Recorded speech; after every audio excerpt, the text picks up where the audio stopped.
Olá amigos, paz e bem. Então a nossa aula de hoje, terceira aula, será sobre a introdução à teologia.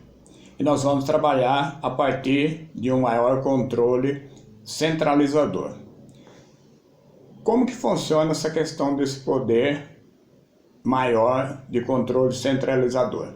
Primeiro nós temos um polo central, nós chamamos de magistério, que são os magistérios da nossa igreja. Aí entra aí os sacerdotes, os bispos, arcebispos, nosso Papa e os teólogos. E existe aí uma tensão complicada entre essas duas partes. Tanto que a liberdade acadêmica do teólogo esteve aí durante os momentos sobre alguma suspeita. A gente poderia citar casos aí mais recentes do Leonardo Boff, do Jacques Depuz e de tantos outros. Porém, a igreja fala hoje de um inverno, porque depois da primavera eclesial do pré-Vaticano II, com os movimentos litúrgicos, os movimentos bíblicos, o movimento pastoral e a renovação de praticamente todos os ramos da teologia feita até então, a coleção teológica da libertação foi o último esforço sistemático antes dessa virada conservadora. Sobre a questão da teologia da libertação, durante o nosso curso nós vamos estar fazendo várias introduções para que você possa acompanhar e conhecer um pouco mais de todo esse processo da teologia da libertação. Segundo os estudiosos, diz que há uns 50 volumes aí escritos, alguns previstos, mas ainda com algumas dificuldades. Então todo esse clima de liberdade ele foi substituído por um certo rigor, e um rigor vigilante, uma espécie de controlador de expressão.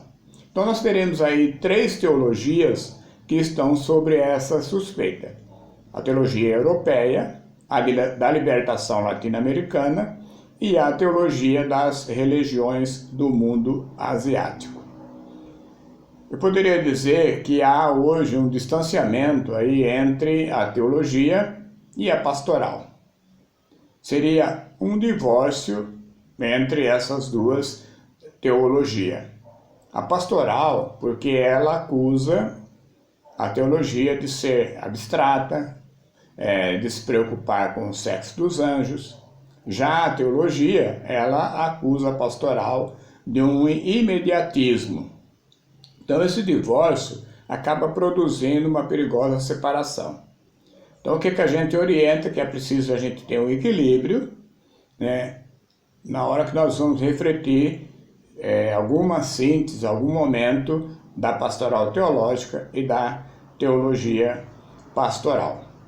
Eu vou pegar agora já um texto aqui para a gente estar tentando ajudar a compreensão sobre esse momento, que é a carta de São Paulo aos Romanos, no capítulo 15, versículos de 1 a 6. Nós, que somos os fortes, devemos suportar a fraqueza dos fracos e não procurarmos os que nos agradam. Cada um de nós procure agradar o seu próximo em vista do bem para edificar. Cristo não procurou agradar a si mesmo. Ao contrário, como diz a Escritura, os insultos daqueles que te insultam caíram sobre mim.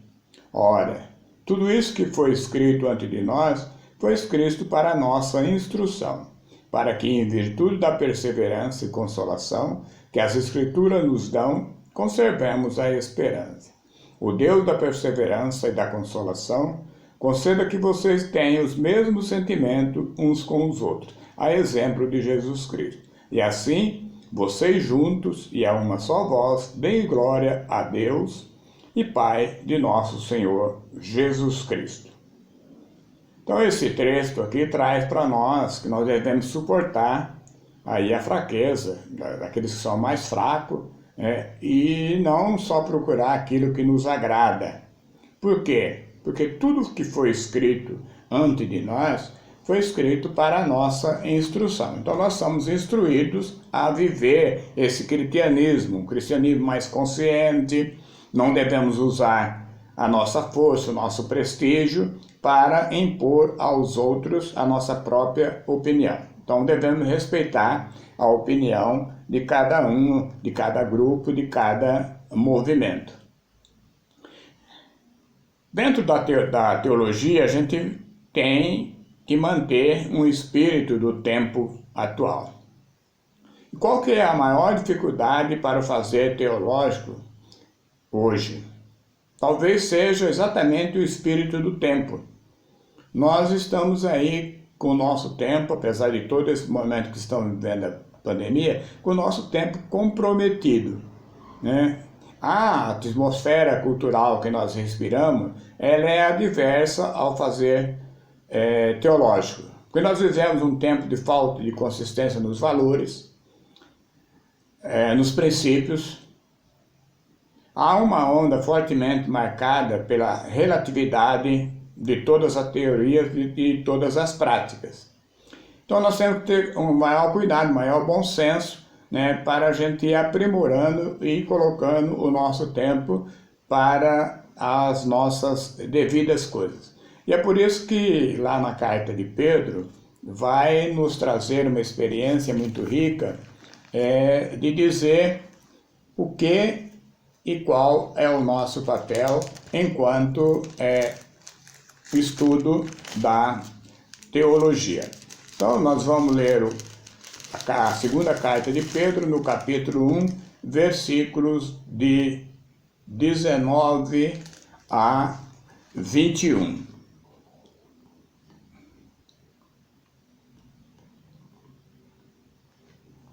Então, 2 Pedro, capítulo 1, versículo de 19 a 21. Por isso, acreditamos com mais firmeza nas palavras dos profetas. E vocês fazem bem, considerando-a como a luz que brilha em lugar escuro, até que raie o dia, quando a estrela da manhã brilhar em seus corações. Antes de mais nada, saibam disto: nenhuma profecia da Escritura provém de interpretação particular, pois a profecia jamais veio por vontade humana. Pelo contrário, impelidos pelo Espírito Santo, os homens falaram como porta-vozes de Deus. Então, dentro desse trabalho nosso aí, desse nosso curso de teologia, a gente tem que lembrar algumas frases que marcam muito bem a nossa vida. Eu gosto muito de uma frase de Dom Helder Câmara, que ele diz assim: não deixemos morrer a profecia. E não deixamos morrer a nossa esperança. Então, ninguém mais está disposto a sacrificar o presente aí em nome do futuro, ou em nome de valores, em nome de princípios. Nós vivemos a era do vazio.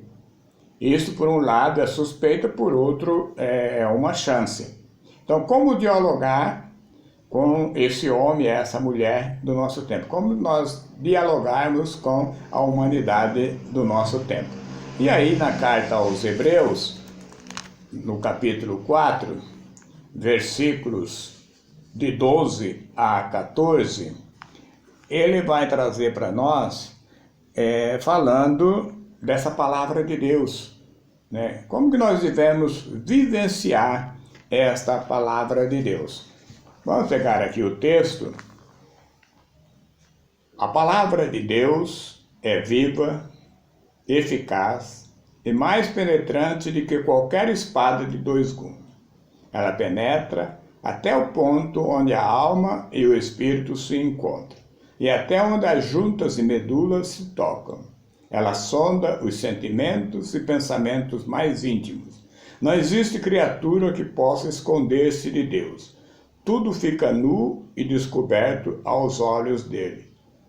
E a ele devemos prestar conta. Nós temos um sumo sacerdote eminente que atravessou os céus, Jesus, o Filho de Deus. Por isso, mantenhamos firme a fé que professamos. Então nós temos que manter viva a nossa fé, ser eficaz, né, e mostrar para os outros, né, que nós estamos nus diante de Deus. Mas Ele nos veste de um novo modelo de sociedade, um novo modelo de igreja. né? Por isso é importante e de suma importância que os cristãos não devem temer a Jesus, mas devem se aproximar-se dele confiantes na sua acolhida e na sua misericórdia. O padre já saudoso João Batista Libânio, ele diz o seguinte: começa-se a teologia principalmente numa encruzilhada. O que é uma encruzilhada? Quando eu vou caminhando por uma estrada, eu chego até uma encruzilhada, então eu tenho que me decidir por onde que eu vou. Posso entrar para a esquerda, posso entrar para a direita, posso seguir em frente. A via da suspeita, ela vai cruzando esse caminho da busca. Então, o estudante da teologia, ao olhar para um lado, ele vê os inúmeros marcos aí de suspeita. E lá também vai vendo sinais que vão se apontando aí para a procura insistente da teologia que responda aos reclamos da atualidade. Então você que está aí, agora iniciando esse curso de teologia, né, você tem uma busca, e é uma busca constante, uma busca de conhecimento dessa palavra de Deus, né? E essa palavra de Deus, ela vai tocando aos poucos no seu coração. Ela vai penetrando na tua vida, nos teus sentimentos, no teu trabalho, no teu lazer, na sua vida familiar. E aí, a partir daí, dessa vivência familiar, dessa vivência de estudo, é que nós vamos concretizando aí os nossos sonhos. É importante, quando a gente estuda, a gente vai fazendo essa... como que eu poderia dizer? Essa referência cruzada de alguns textos. Por isso agora nós vamos voltar lá no Antigo Testamento, no segundo livro de Samuel, e nós vamos pegar agora o capítulo 23, versículos de 1 até 7. São estas as últimas palavras de Davi. Oráculo de Davi, filho de Jessé. Oráculo do homem que foi exaltado, do ungido do Deus de Jacó, do cantor de salmos de Israel. O Espírito de Javé fala por mim. Sua palavra está na minha língua. O Deus de Jacó me falou. A rocha de Israel me disse. Quem governa os homens com justiça e governa conforme o temor de Deus é como a luz da manhã ao nascer do sol. Manhã sem nuvens depois da chuva, que faz brilhar a grama da terra. Minha casa está firme junto a Deus, pois sua aliança comigo é para sempre, e tu, ordenada e bem segura. Ele fará prosperar meus desejos de salvação. Os maus, porém, serão como espinheiros, que se jogam fora e ninguém recolhe. Ninguém se aproxima deles, a não ser com o ferro e a madeira de lança e com o fogo para os queimar. Então aqui esse texto do segundo livro de Samuel, ele salienta a segunda função da autoridade, né? Quando fala da autoridade, e nós no estudo da autoridade, nós falamos da autoridade da igreja, da autoridade do pai de família, da mãe de família, né? Fazer com que o povo possa viver segundo a sua justiça e segundo o seu direito. As autoridades que são justas, elas são uma bênção para o povo, né? E produzem vida. Já as autoridades que são injustas são como espinheiros e serão rejeitadas e destruídas pelo próprio povo. Então nós vivemos um momento agora que nós vivemos essa situação, né? Algumas autoridades aí, em termos da pandemia, que são justas, buscam fazer aquilo que é necessário. Outras autoridades que nem se preocupam aí com o que está acontecendo com o nosso povo, né? Chegamos aí a 250 mil mortes e as autoridades estão um pouco preocupadas com o que está acontecendo. E aí nós vivemos alguns momentos né, que são momentos super importantes. E o texto aqui nos faz uma colocação. O que é ciência? Para você, aí que está me ouvindo agora, que está fazendo o curso, o que é ciência? Você poderia colocar a sua mensagem no nosso grupo, o grupo do curso de teologia, falando um pouco o que você acha dessa ciência. Nós diríamos que é um conhecimento geral e sistemático da realidade sobre determinado objeto. Nós temos alguns objetos que a ciência nos deixa claramente o que ele significa. Dentro da nossa religião, há algumas coisas que nós não podemos dizer cientificamente o que significa. Vamos comparar aqui a consagração do pão e do vinho. Para nós que acreditamos, que temos a nossa fé, nós acreditamos nessa transformação e nessa transfiguração, né, nessa mudança, né, do pão, ali da hóstia para o pão e do vinho para o sangue de Jesus. Já cientificamente é impossível comprovar isso. Porém, a gente sabe que a teologia também é uma ciência. E ela é uma ciência e, como tal, ela necessita de método para que as reflexões sejam consistentes, evitando-se assim cair às vezes no equívoco, no engano. Né? Então é preciso um caráter científico articulado para que se atinja a compreensão da fé. Mas nós não devemos desprezar, portanto, a razão.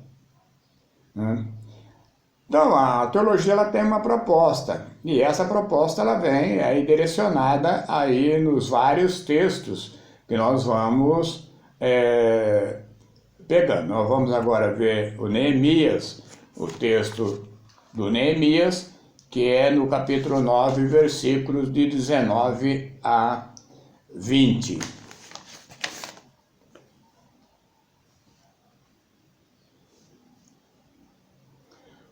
Tu, porém, com grande compaixão, não os abandonaste no deserto. Não se afastou deles a coluna de nuvem que os guiava de dia pelo caminho, nem a coluna de fogo que de noite lhes iluminava o caminho que deviam percorrer. Deste a eles teu bom espírito para torná-los prudentes, e não lhe tiraste da boca o maná, e na sede lhe destes a água. Então é importante que aqui trata-se desse texto de uma celebração penitencial, né? Talvez ela foi aí feita provavelmente após as medidas tomadas aí por Esdras e Neemias, né? E o centro dessa celebração penitencial é aí o grande reconhecimento, o reconhecimento da verdade. E isso o que implica, esse reconhecimento da verdade? Implica declarar que Deus ele é inocente e reconhecer que toda desgraça ela provém da infidelidade do nosso povo. O povo, assim como foi infiel lá na aliança, ela continua ainda, a maioria das vezes, infiel ainda hoje a esse projeto de Deus, que é um projeto de vida em abundância e de vida em plenitude. E aí nós vamos trabalhando essa questão, e aí São Paulo, o grande teólogo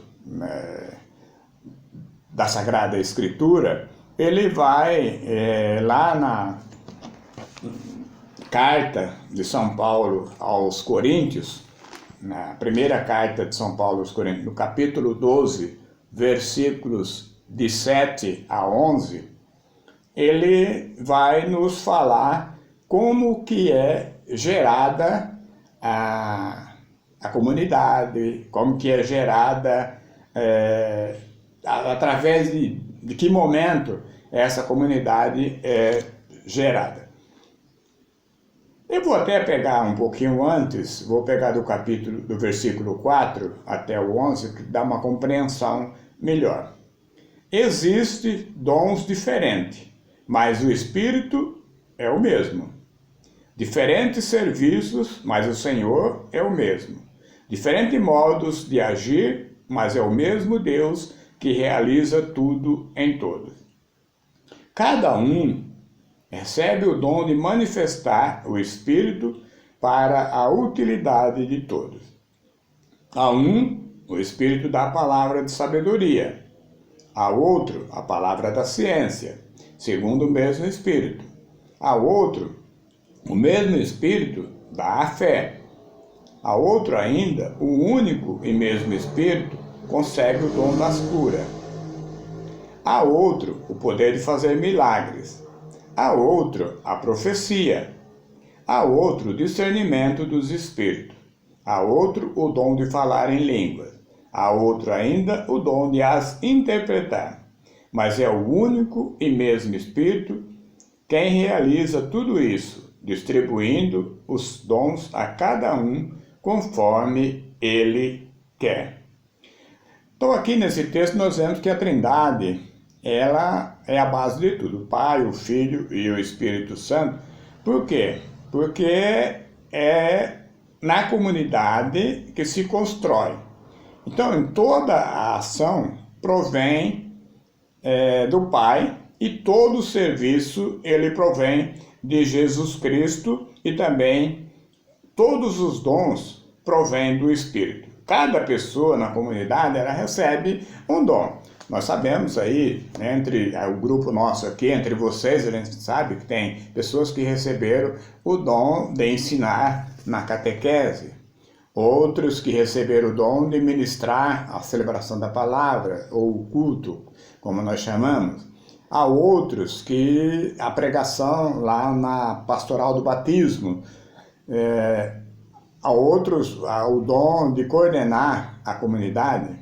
Né? Essa questão de coordenação da comunidade é muito importante, é um trabalho muito relativo, né? De organização, de organizar a comunidade, né? Mas não de ter um maior controle centralizador. O coordenador ele não deve centralizar tudo na sua mão, mas deve distribuir as tarefas e os trabalhos conforme o dom que cada um recebeu para essa missão.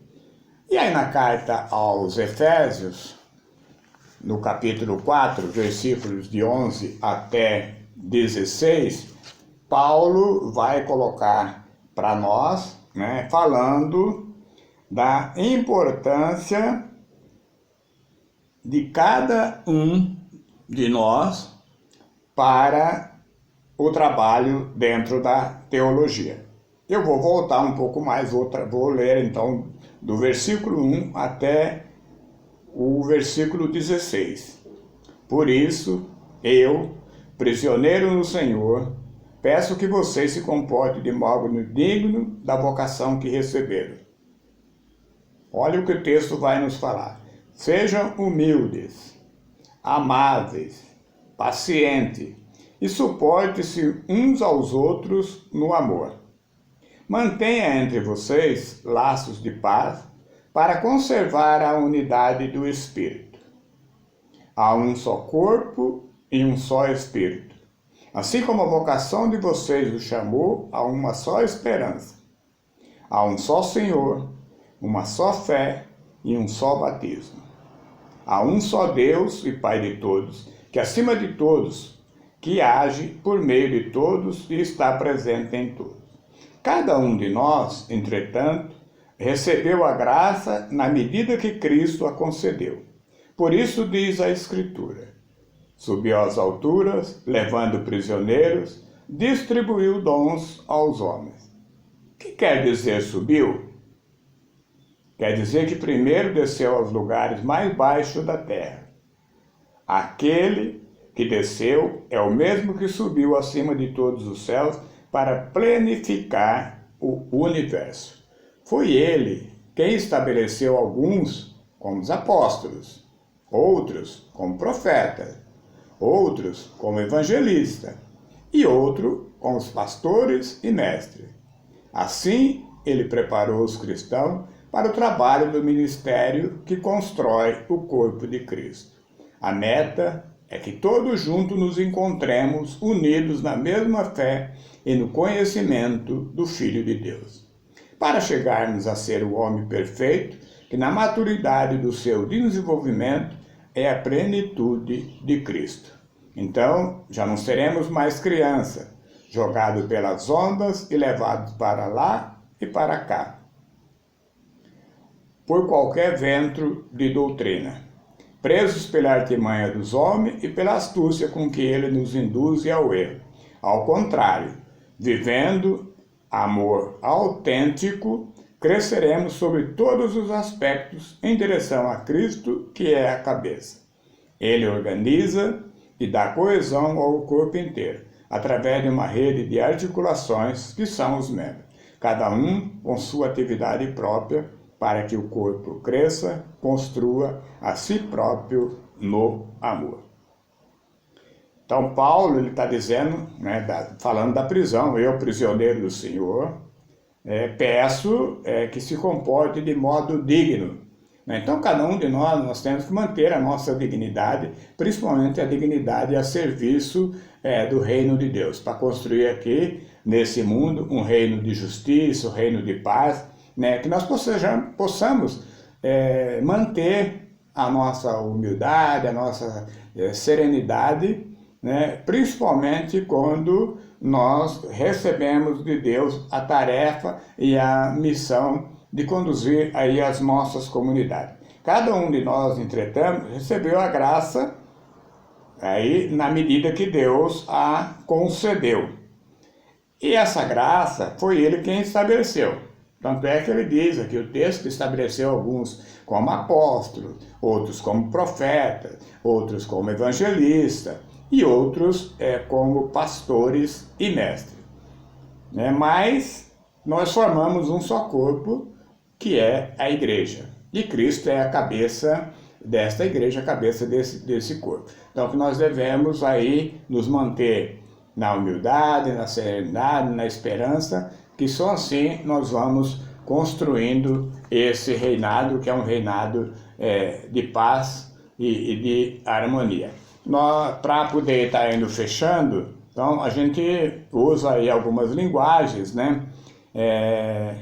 e dentro dessas linguagens a gente tem as nossas limitações, que são as limitações humanas, e também das nossas realidades. E isso cria algumas dificuldades para a compreensão do transcendente espiritual. Então, todo o caminho que leva diretamente ao centro da Trindade Santa é o amor. Então, nós temos que vivenciar esse amor. Então, assim, o caminho teológico para a compreensão do Deus do amor tem como uma grande barreira a falta de amor. Então, a gente ainda vê muitas pessoas aí com essa falta de amor. E aí a Sagrada Escritura ela vai nos permitindo, a cada um de nós, os seres humanos, o acesso a Deus, onde Ele se revelou. E em Jesus que Deus se revela totalmente. Na segunda etapa da aula, aí vocês vão estar junto com o Afonso, e o Afonso vai passar para vocês, aí os tratados teológicos que falam de Deus, são vários, já depois a questão da prática da fé, ele vai mostrando aí todo esse trabalho. E aí, com certeza, ele vai ter alguns textos muito bons aí para estar ajudando nessa compreensão. E eu fecho essa minha primeira parte aqui com o trecho da carta a Timóteo, no capítulo 4, versículos de 1 a 5.